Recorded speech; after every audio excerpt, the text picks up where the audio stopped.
जब रसिकों की संगति मिल जाए तो समझ लेना चाहिए हमारा अंतिम जन्म है। यदि समझ ठीक हो जाए और रसिकों की संगति पर महत्व बुद्धि हो जाए तो समझ लेना चाहिए अब हमारा आखिरी जन्म है। सत्संगति संस्कृति कर अंता, गोस्वामी तुलसीदास जी कह रहे हैं, बड़े भाग पाइब सत्संगा तो बिना ही प्रयास होई भव भंगा। यदि सत्संग मिल गया तो संस्कृति चक्र आवागमन का अंत है, इसीलिए संत का संग मिल गया। रसिकन की सत्संगति दीजे सुनिबो रस भरी बानी, क्योंकि उनकी रस भरी बाणी सुनने से हमारा जो मलिन मन है वो स्वाभाविक निर्मल होने लगता है। साधना में नवीन उत्साह आने लगता है। जहां हमारी गलती होती वहां हमको चुभते हैं सत्संग के वचन, जलन पैदा करते हैं, बार बार हृदय को जलाते हैं, तो हमारी गलतियां भस्म हो जाती हैं। गलतियों का, अपराध का जो पाप का दंड मिलना था वो सब नष्ट हो जाता है और पुनः गलती होने की संभावना नहीं रह जाती। ऐसा प्रायश्चित होता है सत्संग सुनने से। कुंजन को नित डोली बो दीजय, दीजो भोर बुहारी, मिलबे की ही माही चटपटी, प्रीति ही ये अति भारी। प्रियाजू, ऐसी कृपा कर दो कि हमारा देहाभिमान गलित हो जाए। रोज मैं सोहनी लेकर के सार्वजनिक स्थलों पर सोहनी लगाऊं, सार्वजनिक, जहां हमारा सेवा का भाव देह भाव को गलित करता है। परिक्रमा मार्ग है, जहां बहुत से लोग एकत्रित होते हैं, जहां बहुत से लोग आ जा रहे हैं, वहां की सफाई, ये बहुत बड़ी सेवा धाम की है, सोहनी सेवा। पर वो देहाभिमान ऐसे लाभ को नहीं लेने देता। एक आदमी करोड़ों रुपए का दान करे और एक आदमी जहां से सब लोग निकलते हैं, बैठते हैं, उठते हैं, ऐसी जगह सोहनी लगा दे, उसकी समानता नहीं कर सकता सोहनी लगाने वाले की समानता, क्योंकि उसके अंदर कहीं ना कहीं रहेगा कि मैं 1 करोड़ दान किया है। लेकिन जो सोहनी लगा रहा है उसको रोना आएगा, दैन्यता आएगी, रज उड़ेगी, उसके शरीर में लगेगी, सारे पाप नष्ट होंगे। ये रज ब्रह्मेश्वर आदि शुद्ध रूह पदारविंद की है, प्रियाजू की रज है, चरण रज। ये आपके हृदय को प्रेम प्रकाशित करने में बिल्कुल निर्मल कर देगी, योग्य बना देगी। अगर धाम आए हो तो कहीं भी 4 हाथ सोहनी जरूर लगा दो, तुम्हारा सौभाग्य होगा। यहां गंदगी मत फैलाओ, ये प्रियाजू का महल है। यहां जो भूल चूक से गंदगी फैला देते हैं उसको साफ कर दो, बड़ी कृपा होगी आपके ऊपर, बड़ी कृपा होगी यदि ऐसा आप करेंगे। पर वो देहाभिमान नहीं करने देता, धूल लग जाएगी। जो तुम्हारे कर्मों की धूल चटाने के लिए तैयार है, उसको मिटाने के लिए ये ब्रज धूल है। जैसी भट्ट धूल धूसर तन ये आशा और धार। बड़े वो महान भाग्यशाली हैं जिन्होंने ब्रजरज के द्वारा समस्त कर्म बंधनों को छिन्न भिन्न कर दिया है। ये जल्दी समझ में नहीं आएगा। ब्रजरज लगाने की हिम्मत नहीं पड़ेगी पापात्मा को। देखते हैं कि अगर ऐसे हुआ भी तो ऐसे ब्रजरज लेकर ऐसे लौटने की, लगाने की, ये बहुत महापुरुषों के गूढ़ वचन हैं। रज का जरूर सेवन कीजिए, बहुत प्रार्थना, ये अमूल्य। समस्त ब्रह्मांडों में कहीं भी ब्रजरज की समानता करने वाली, कहीं की रज की महिमा नहीं कही गई, ब्रजरज की महिमा वर्णन की गई। स्वयं श्री भगवान 1 वर्ष तक शास्त्रों वचनों का रूप धारण करके संपूर्ण ब्रज 84 कोष की रज का स्वाद लिया। जब ब्रह्मा जी ने अपहरण किया तब भगवान ही स्वयं बछड़े बने। ये रज बहुत अपार करुणामयी है। सोहनी लगाने से स्वाभाविक ही रज का अभिषेक हो जाता है। और प्रिया जो देखती कि मेरे महल की टहल कर रहा है, बहुत कृपा होगी। संपूर्ण वृंदावन, संपूर्ण ब्रज हमारे प्रभु का निज घर है, निज घर है। कहीं भी सोहनी लगा रहे हो तो प्रभु के घर में लगा रहे हो। अम्बरीश जी और दुर्वासा जी, अगर साधना में देखा जाए तो दुर्वासा की समानता कदापि त्रिभुवन में कोई बिरला ही कर सकता है। अम्बरीश जी की तो बात ही जाने दो। अगर साधन पक्ष में देखो तो दुर्वासा जी,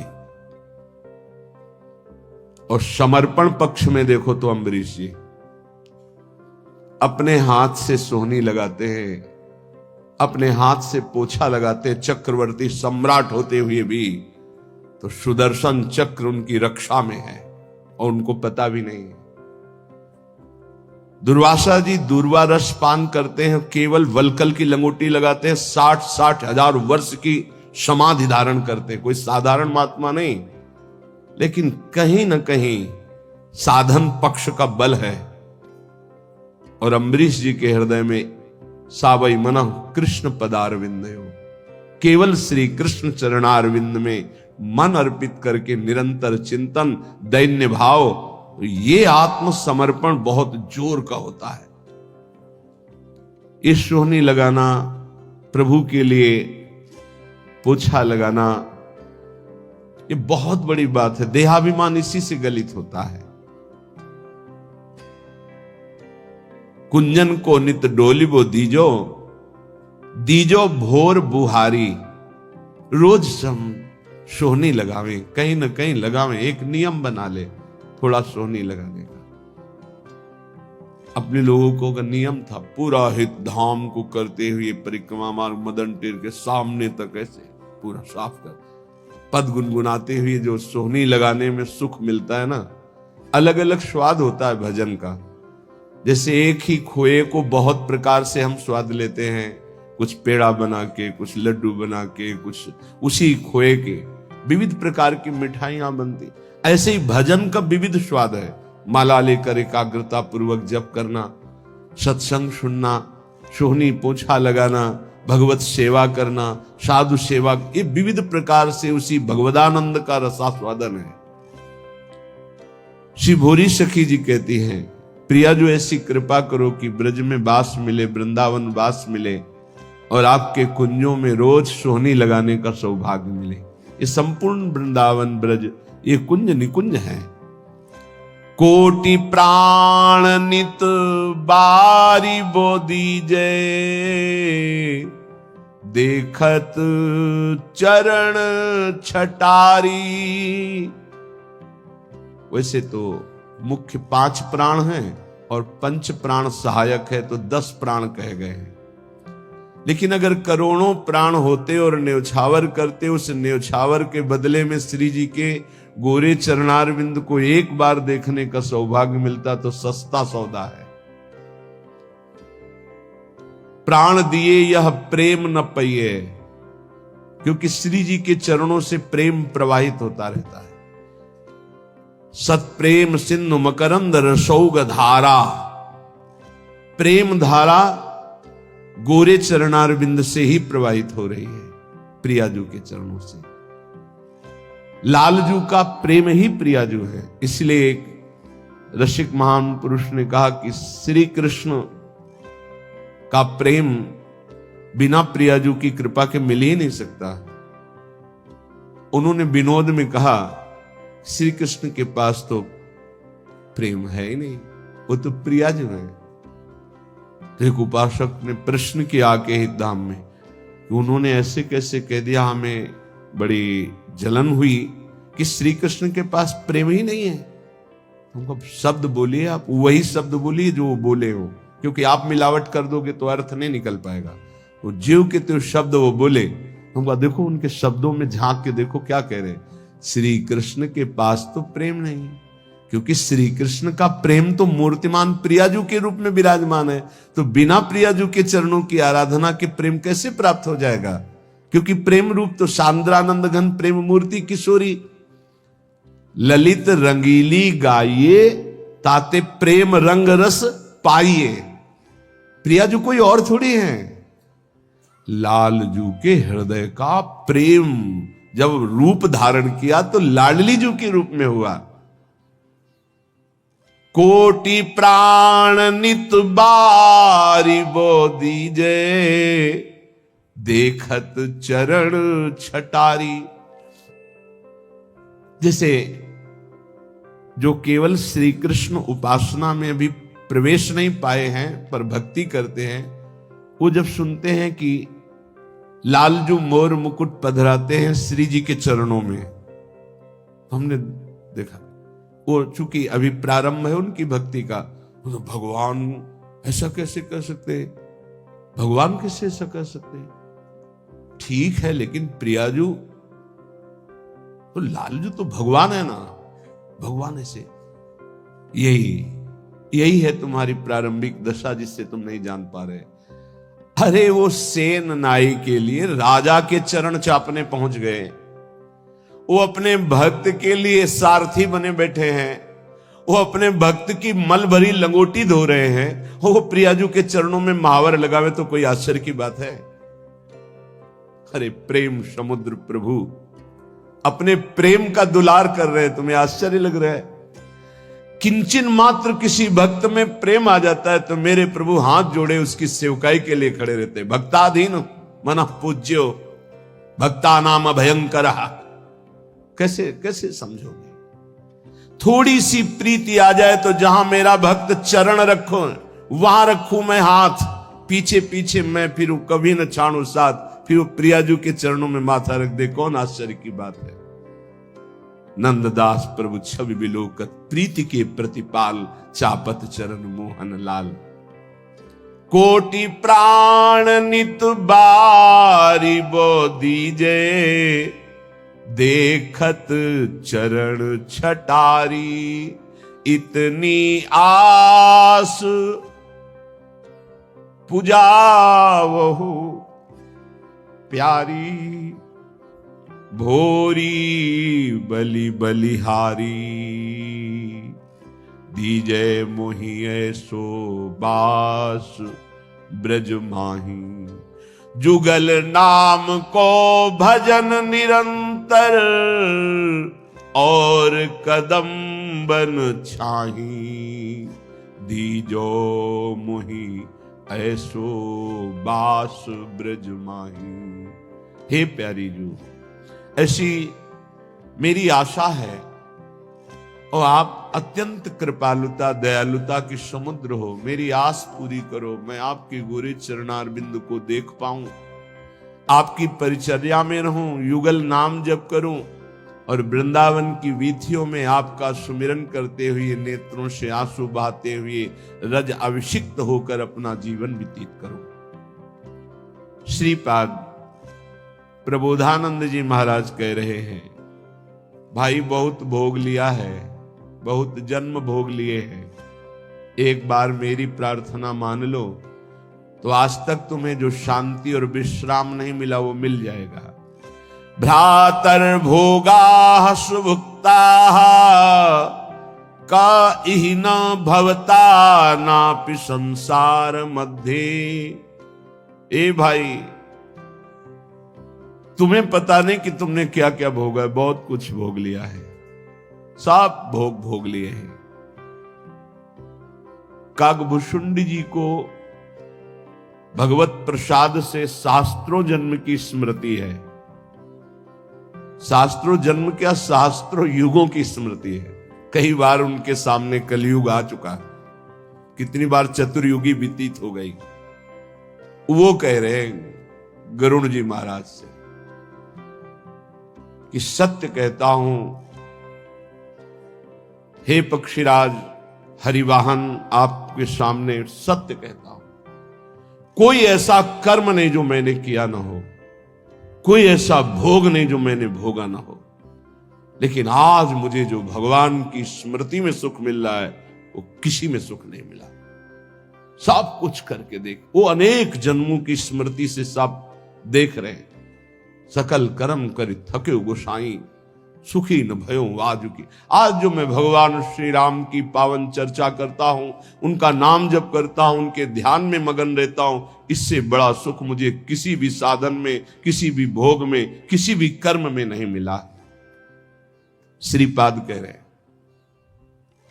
भ्रातर भोगा सुभक्ता, खूब भोग भोग लिए, तुम्हें याद नहीं है। जैसे कई बार हमने स्मृति दिलाई कि 9 महीने मां के गर्भ में इसी जन्म में रहे, कुछ याद है? 1% भी याद है तुम्हें? ज्यादा समय नहीं हुआ, कोई 50 वर्ष, कोई 40 वर्ष, कोई 30 वर्ष, 25 वर्ष, ऐसे सब बैठे हो।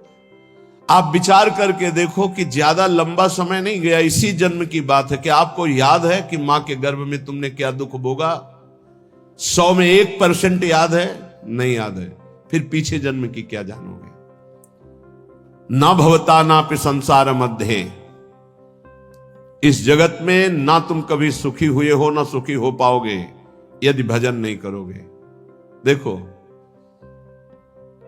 जब बच्चापन तो सिखाया जाता है खूब बढ़िया पढ़ो लिखो, धन कमाओ, ऐसे योग्य बनो, बढ़िया है।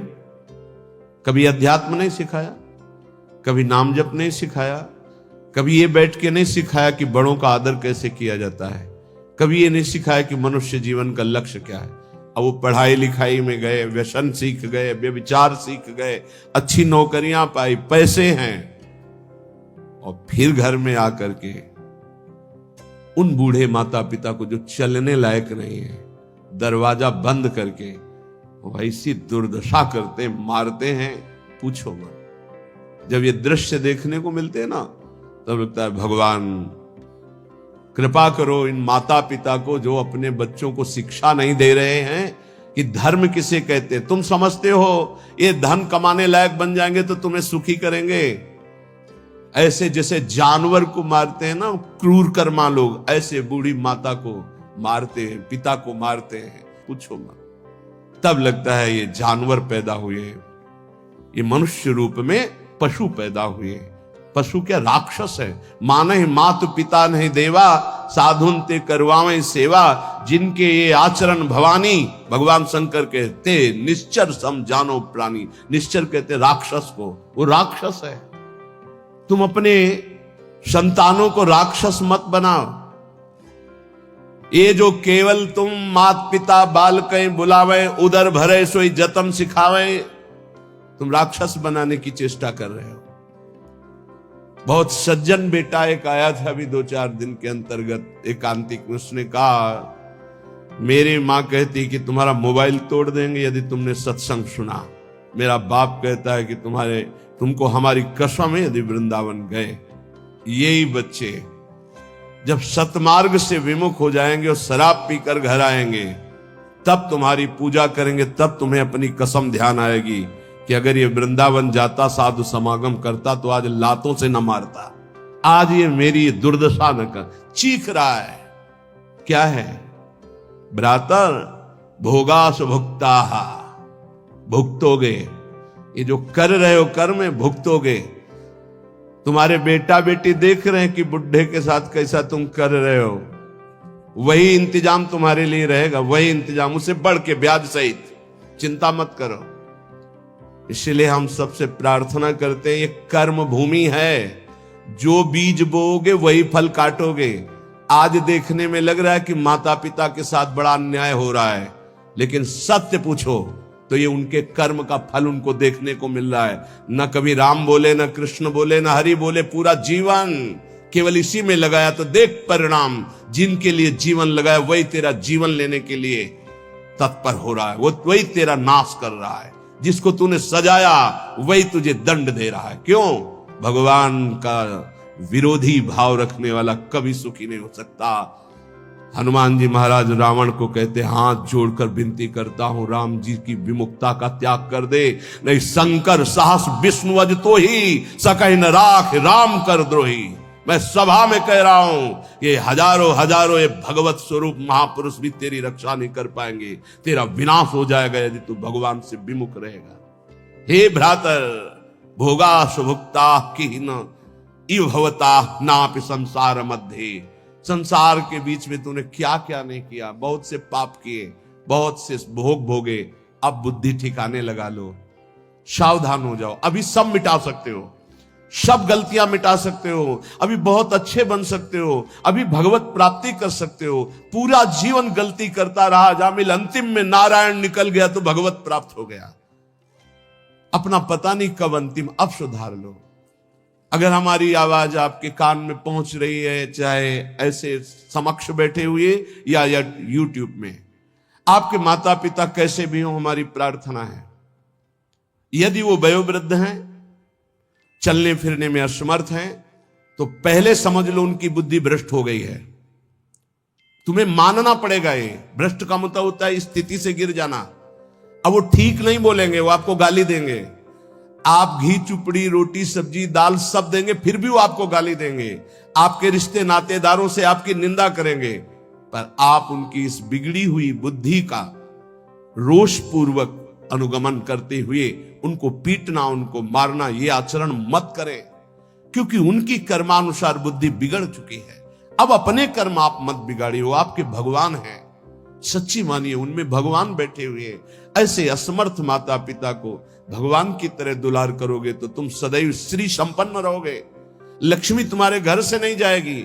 और जिन घरों में माता पिता को त्रास दिया जाता है, जिन घरों में आए हुई पानी ग्रहण करके पत्नी के साथ अनर्थ नाना प्रकार की दोष वृत्तियां, वो घर कभी श्री संपन्न नहीं हो सकता, सुख संपन्न नहीं हो सकता। आप सत्संग सुनने आए हो, इसी का सुधार करना चाहिए। माता पिता आपके साथ क्या व्यवहार कर रहे हैं बिल्कुल मत देखो, ये मान लो कि ये पागल है, उनकी बातें मत सुनो। तुमका अपना कर्तव्य दे, तुम्हारा क्या कर्तव्य, हमको केवल अपना कर्तव्य देखना। हमें बहुत कष्ट होता है जब ये बात देखते हैं कि बूढ़े असमर्थ माता पिता के साथ ऐसा व्यवहार, तब लगता है ये कलेजा है इसका हृदय है कि भगवान ने पत्थर की रचना की इसके हृदय में। अरे और कौन, जिसने 9 महीने गर्भ में रखा, जिसने अपने रक्त का दूध बनाकर तुम्हें पिलाया, जिसने तुम्हारे मल मूत्र साफ किया, आज तुम हाथी जैसे जवान हो तो लात मारते हो, डंडा मारते हो, उनको गाली देते हो। चिंता मत करो, तुम्हारे लिए ब्याज सहित व्यवस्था है, ब्याज सहित दंड मिलेगा। अगर तुम्हें थोड़ा भी ये पता है कि भगवान है तो इतना समझ लो उनके वचन भी हैं, अवश्य में भोक्तव्यम कृतम कर्म शुभाशुभम, शुभ और अशुभ कर्मों का भोग भोगना पड़ता है।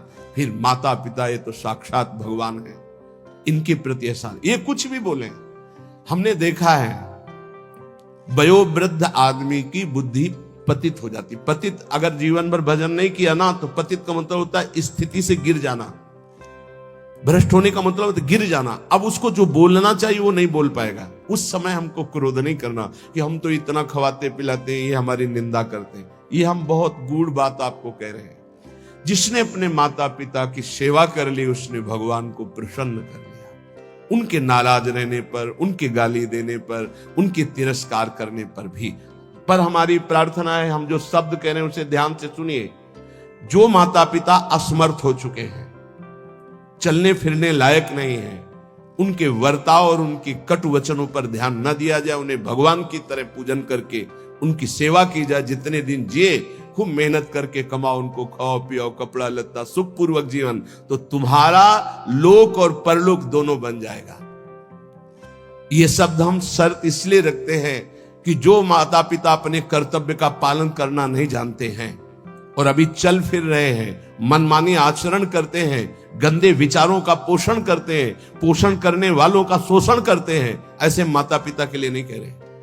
हम उन असमर्थ माता पिता के लिए कह रहे हैं कि जिनकी वास्तविक बुद्धि बिगड़ चुकी है, शरीर सेवा में समर्थ स्वयं नहीं रह गया है। अब हमारा कर्तव्य बनता है वो गाली दे, वो पड़े पड़े हगे, तो भी हमें उनकी सेवा करनी चाहिए। निश्चित भगवान प्रसन्न हो जाएंगे, निश्चित। हमने आपको कई बार उदाहरण में बताया है महाभारत का प्रसंग। एक महात्मा कश्यप नाम के थे, तो एक वृक्ष के नीचे बैठे ध्यानस्थ थे। जब एक बगुली बीट कर दिया तो ऐसे माथे से गिरा, वो ऐसे देखा और रोष पूर्वक देखा तो भस्म हो गई, आग लग गई और जलकर राख होकर गिर गई। उनको लगा मेरी तपस्या बहुत पावरफुल हो गई। एक घर में गए, भिक्षामदेहि, एक साध्वी भगवत भावपरायण पति को भगवान मानने वाली पतिव्रता देवी निकली, प्रणाम किया। ब्राह्मण कुछ क्षण रुकिए, अभी मैं आपको भोग लाई। जेव ही वो घर गई तो दूसरे दरवाजे से उसके पति आ गए। बिल्कुल ध्यान से सुना, अपने पति को साक्षात भगवान मानना, अपने पति की ही आराधना में तन्मय रहना, ये पातिव्रत बड़ा महान धर्म है। इसी से भगवान शंकर, ब्रह्मा और विष्णु को 6-6 महीने के बालक अनसुईया जी ने बना दिया था। लेकिन ये बहुत दुर्लभ बात है जो अपने देह को पावन करके, एक पति को समर्पित करके आजीवन वो देवी, ये भारत यति और सतियों का देश है। धर्म की यहां जय जयकार सदैव होती रही, होती रहेगी। हां, थोड़ा कम ज्यादा अंतर पड़ता रहेगा। अब आज क्या धर्म को समझे जो बॉयफ्रेंड गर्लफ्रेंड ये दलित दुराएं दिमाग में बैठ गई है, ये क्या समझेंगे कि धर्म किसे कहते, पातिव्रत धर्म किसे कहते, एक पत्नी व्रत किसे कहते हैं, जिसका पाणी ग्रहण किया, आजीवन निर्वाह किया। अब वो पति सेवा में पति को बैठालना, उनको जल पिलाना, फिर इसके बाद कहा भगवान आपके घर में एक अतिथि भगवान उस दरवाजे पर आए, आदेश हो तो मैं उनका स्वागत करूं, भिक्षा दे दूं। कहा तत्काल जाइए, तत्काल जाइए। वो कुछ फल फूल अन्ना आदि लेके गए। तो आप इतना विलंब क्यों किया? वो तो उस रोष में थे कि हमारा तप बढ़ चुका है, मैंने बगुली के देखा था वो भस्म हो गई। उनका भगवान शांत शांत, विलंब का कारण, मैं एक पतिव्रता हूं, मेरे प्रभु मेरे पतिदेव आए, मैं उनको आसन दिया, जल पिलाया, फिर उनकी अनुमति से आपको देने आई हूं। उनका तुमने हमको ऐसा वैसा महात्मा समझ लिया क्या? तो उसने कहा महाराज तुम्हारे उस वृक्ष की बगुली नहीं हूं कि तुम्हारे देखने से भस्म हो जाऊंगी। मैं एक पतिव्रता हूं जो बैठे बैठे तीनों लोकों का दर्शन कर रही हूं अपने पातिव्रत धर्म के व्रत से। बहुत बड़ा बल होता है पातिव्रत धर्म में, ये कोई खिलवाड़ नहीं है। गृहस्थी कोई साधारण धर्म नहीं, आप लोग जिसे बिल्कुल अवहेलना कर रहे हैं कि हम तो गृहस्थ हैं, हम तो विषयी हैं। अरे भगवान के अंश हो, तुम जहां हो वहीं से भगवत प्राप्ति कर सकते हो, इतनी सामर्थ्य आप में है। अब तो होश उड़ गए उनके कि ये बात तो केवल मैं ही जानता था कि बगुली को देखने से भस्म हुई, दूसरा कोई नहीं। तो हाथ जोड़ा और कहा देवी तुम्हें कैसे पता है? तो उन्होंने कहा इतना ही नहीं पता, मुझे सब कुछ पता है आपका, मुझे पूर्व जन्म का भी पता है आपका। मैं अपने पति की सेवा के प्रभाव से त्रिकालज्ञ हो चुकी हूं। जाओ, अभी तुम्हें सच्चा ज्ञान प्राप्त नहीं हुआ, सच्चा ज्ञान प्राप्त कराने के लिए अमुक प्रांत में जाओ और वहां जो मांस बेचने का व्यापार करते थे कसाई के रूप में, वो जन्मे थे उस कुल में, लेकिन वो खरीद करके मांस व्यापार उनकी कुल परंपरा का, वहां जाइए और वो तुम्हें धर्म का उपदेश करेंगे। विचार किया कि इतने सिद्ध महापुरुष ये अपने पातिव्रत धर्म से मुझे जाना चाहिए। वहां गए तो कितना चाहिए, जो जितना हो वैसा घृणित ये उपदेश करेगा धर्म का। चलने लगे तो उनका कश्यप जी, बिना परिचय के परिचय, कश्यप जी रुकिए, आपको अमुक गांव की पतिव्रता पत्नी ने भेजा है ना? हाँ, पहले फोन तो था नहीं कि फोन कर दिया होगा। बोले आप रुकिए, मैं अपना व्यापार रूपी पूजा कर्म कर लूं, फिर आपको मैं उपदेश करता हूं। आश्चर्यचकित हो गए, इतना मलिन कार्य करने वाला और त्रिकालज्ञ है, ये भी बिना परिचय के परिचय जानता है। और वो पत्नी ने क्या कहा ये मुझे कैसे? बाद में जब अपनी सेवा से निवृत्त हुए तो दुकान को अपनी प्रणाम किया, पैर छुआ और वो कर्म भगवान को समर्पित किया। मुझे जिस कुल में जन्म दिया वो मैं कर्म कर रहा हूं और नाम जब निरंतर चलता। उन्होंने कहा पहले तो मैं पूछना चाहता हूं आप इतना निंदनीय कर्म क्यों करते हैं? तो उनका है मेरी कुल परंपरा से चल रहा है। फिर तुमको इतना पवित्र ज्ञान कैसे हो गया तीनों काल का? बोले मैं निरंतर नाम जप करता हूं, अपने कर्म को भगवान की पूजा समझता हूं। और आओ, और घर ले गए और दिखाया कि श्वेत पलंग पर बूढ़े माता पिता बैठे हुए, जाके साष्टांग दंडवत किया। बोले जो उससे धन मिलता है उससे मैं अपने इन भगवान की सेवा करता हूं। रात दिन माता पिता की सेवा के प्रभाव से, नाम जप के प्रभाव से, अपने व्यापार को भगवान की पूजा समझने के प्रभाव से मुझे तीनों काल का ज्ञान है। तो उन्होंने कहा मेरी तपस्या अपूर्ण क्यों है? कश्यप जी ने उन्होंने कहा इसलिए कि तुम अपने माता पिता की अवहेलना कर चुके हो और वो वृद्ध माता पिता भटक रहे हैं, उनकी सेवा छोड़कर उनकी अनुमति के बिना तुम ये ऐसा जाओ, पहले उनकी आज्ञा का पालन करो। आप समझो, महाभारत में पढ़ के देखना, भगवान श्री कृष्ण द्वैपायन व्यास देव जी ने लिखा है, आज उन्हीं माता पिता से जिनसे परम सिद्धि प्राप्त होती है, परम कृपा प्राप्त होती है, ये नादान लोग नहीं जान पा रहे और अपना कर्म नाश कर रहे हैं, कर्म नाश कर रहे हैं, पूरा जीवन नष्ट कर रहे हैं। हम इस विषय में इसलिए बोल रहे हैं कि आजकल बहुत बच्चे उद्दंड हो रहे हैं और ब्याह हुआ तो वही नई बच्चियां जिनको अपने माता पिता का सम्मान करना नहीं आया, वो अपने पति के माता पिता के साथ दुर्व्यवहार करते हैं, पति के अधीन करके दोनों मिलकर उनको पीड़ा पहुंचाते हैं। हम वयोवृद्ध की बात कह रहे हैं, हम उनकी बात नहीं कर रहे जो समर्थ है कर सकते हैं, जो शोषण करते हैं हम उनकी बात नहीं कर रहे, हम उनकी बात कर रहे हैं जो असमर्थ है, चलने में भी असमर्थ है। अब उनके ऊपर डंडे का प्रहार, उनकी पिटाई बिल्कुल ठीक नहीं। हे भ्रातर भोगा सुभुक्ता, जो तुम कर्म कर रहे हो सुभुक्ता तुम्हें भोगना पड़ेगा और बहुत भोग चुके हो। जैसे मां के गर्भ में कितना बड़ा दंड भोगा तुम्हें याद भी नहीं है। इसलिए भवतानापि संसार मध्य, दोबारा इस संसार के बीच में जन्म ना हो, ऐसा उपाय कर लो। क्या? विद्यादान ध्वराद्य ही कति कति जगति ख्याति पूजाद्य लब्धा, इससे तुम्हारा जन्म मरण नहीं रुकेगा। बहुत पढ़ लिख कर विद्वान हो गए हो तो तुम्हारी ख्याति हो जाएगी, बहुत दान दे दोगे तो तुम्हारा यश हो जाएगा, बहुत भोग सामग्री आहार विहार बांट दोगे, बहुतायत रूप में तुम्हारे पास आ जाएगी, लेकिन तुम्हारा जन्म मरण नहीं रुकेगा। जन्म मरण रुकेगा अद्याहारे पियादृच्छिक उर्गुणवानप्य हो समृतात्मा श्रीमद वृंदावनेस्मिन् सतत मठ